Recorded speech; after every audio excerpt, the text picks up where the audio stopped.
So if you're interested in business, leadership, and management, the Elon Musk Twitter/Tesla story is always a fun one to track. The latest issues right now is, in fact, Elon Musk has been banning journalists from the platform.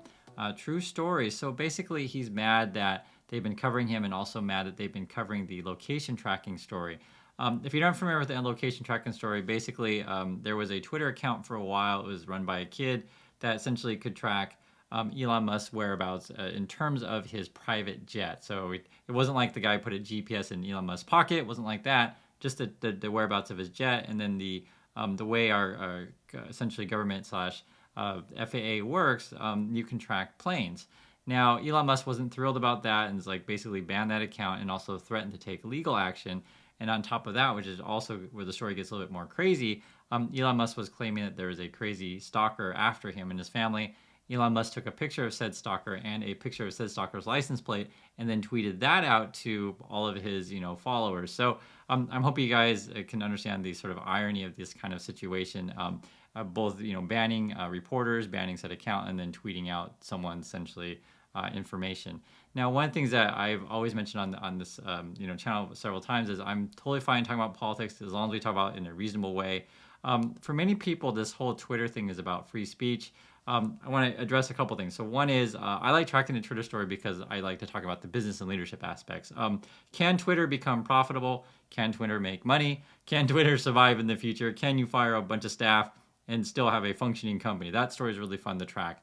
I feel like though many of the people who sort of support the whole free speech Elon Musk stuff, they just forget about the business stuff and like aren't living in reality, because even if you get your platform of free speech for everyone, et cetera, like that, it may not be what you expect or what you're even preaching, because as I just said, Elon Musk is banning reporters, which seems kind of basically hypocritical, and not to say it. I myself, I think it's fine. If you want to ban whoever you want to ban, if you want to have rules on your platform, I am totally fine with that. And I'll repeat, I am totally fine with platforms banning any kind of speech that they deem, not appropriate. And I'm fine with doing whatever they want on their platform because it's a private platform. The same way when I upload stuff to YouTube, every time I do this, for those of you guys who make YouTube videos, it gives you a list of like things, and you have to check it off, like each thing that says it's not in there. So you have to say like, okay, I'm not promoting any kind of substance or alcohols or drugs, anything like this. I'm not promoting any particular violence. I'm not like selling stuff to kids. I'm not like doing all kinds of things. I'm not saying too much foul language. I'm not showing any naughty pictures. I'm not doing all of this stuff, right? See, YouTube has, essentially conduct policy. The same way that, for example, and this is my opinion, say I work at Starbucks, because this issue came up last year, and I want to wear, say, for example, a Black Lives Matter pin on my Starbucks uniform, or I want to wear, say, a red Donald Trump hat that says, make America great again. As an employer, as Starbucks, my personal opinion on this is that the employer doesn't want any political, materials on your uniform. And I would ban, my opinion, I would ban all of this stuff. And sometimes you'll see people like, complain, oh, well, you're taking away my free speech. I want to wear my Black Lives Matter pin. My opinion on that is no, you work for me, you work in my business, no political stuff, right? Even if I agree with it or disagree with it, I just don't want it. And the same with the Trump hat, stuff like that. And I just feel like the whole Twitter situation is they can set whatever policy. So it's fine if Musk wants to ban a bunch of stuff, but don't go running around saying that you believe in free speech for everyone, and anyone can say anything you want when you're like banning people for doing stuff that you don't like. Another example as well, he's been banning accounts that are impersonating him, which I find really ironic as well. The other issue is as well, is not just the business aspect of it, is just sort of the, how can I say, relationship aspect. And one of the things that I want to share with you guys, which I think is something that's probably not taught enough, and I'm telling you right now, like, for example, I go once a week, I work at the radio station, and I can tell you, make friends with reporters, make friends with journalists, especially, and I'll repeat, especially if you're a CEO or manager of a company, be friends with people in the media. Why?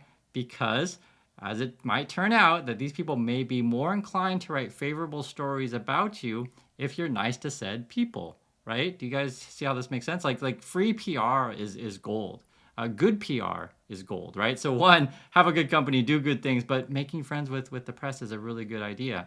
one of the things that Elon is doing essentially here by banning all the said reporters, he's just sort of setting a real negative kind of impression upon the journalistic community. Now, yes, should journalists do their job and be neutral all the time? Absolutely, they should. But also, too, they are human. And, as I mentioned before, this is all about relationships. Make good relationships with reporters is not a crazy idea. And I understand there'll be people who are, right-leaning and say, oh, Chris, but the liberal media, blah, blah, blah. All right. I mean, if you want to play that game, I just repeat, make friends with people. And this is sort of why I've talked about, say, Elon or any CEO out there as well, is if I'm trying to run a company, I want to sell products to 100% of America. I want to sell products to 100% of the world, and I purposely don't go looking for fights. And I think this is one of a lesson that I wanted to share with you guys as well. If you're running a company, running a business, don't go looking for fights. Yes, maybe sometimes a fight will come to you. That is a real thing. It's just part of life. But don't go looking for fights. And I think one of the things that has been really, really negative about Elon Musk's leadership is he seems to be picking fights, looking for fights, and this kind of stuff. Also, too, something that I'm sure you guys probably know, but I got to reiterate for those you don't know, control your public image and don't be tweeting stuff every 5 minutes on a whim. That is a real problem. There's a report that I just read I thought was a really interesting one. I guess Elon Musk was in a meeting. His mom was there, too. This was like, their executives around. And he was tweeting out something about Trump saying, if I had a dime for every time that someone asked me, does Trump come back to Twitter, I'd be, really, really rich or something like that. And then after he tweeted out, he asked the, essentially executives, right? This is people at his business. Do you think it was a funny joke to tweet that out? One of the employees said no. And then within a week, said employee was fired. This is sort of how Elon Musk behaves, right? If you don't think my jokes are funny, you're fired. And also, too, if people are saying, should you talk about this stuff or not? Yes, you do. At a company, at a business, it is not a crazy thing to say, hey, guys, I'm thinking about sending this email to someone. Or, hey, guys, I'm thinking about tweeting something about our company, right? Controlling your public image is a real thing. Effective communication is a real thing. However, someone like Elon Musk, which is really, really strange, because actually, perfectly frank, guys, he's good at marketing, he's good at selling, at least in terms of selling Tesla and selling FSD and this kind of stuff. They actually, I have fired all of the communication department at Twitter, and you'll see that repeatedly in many articles where they say, we reach out to Twitter for a comment, but no comment available because the department is not there anymore. And again, this goes back to the situation of you want to make friends with people in the media because you want them to write favorable stories of you. And also, too, you also don't want to be doing bad things, so they're more likely to write favorable stories about you. So I hope you guys understand the sort of mini message that I'm sharing with you guys. One of the things that I think that people kind of, how's the right word to say, and this is, you could probably claim it from, it's not just one particular president or one particular company person, but when someone says, oh, they just hate me in the media, they just say bad things all the time, and they complain and complain and complain. Just try to reverse the scenario and think about, okay, one, how can I do things that people like? I think that's not a crazy thing to say. So then don't give anyone ammunition to write bad stories about you. And then also, two, how can I maintain good relationships with people that essentially give me free advertising, give me free press? So those are a couple important lessons. I'd love to hear your guys' thoughts about this thing.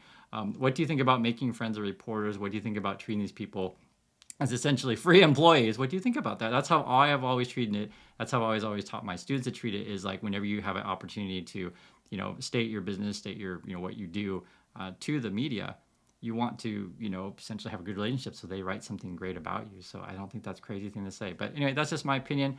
I'd love to hear your thoughts on this one, and I'll catch you guys in the next video.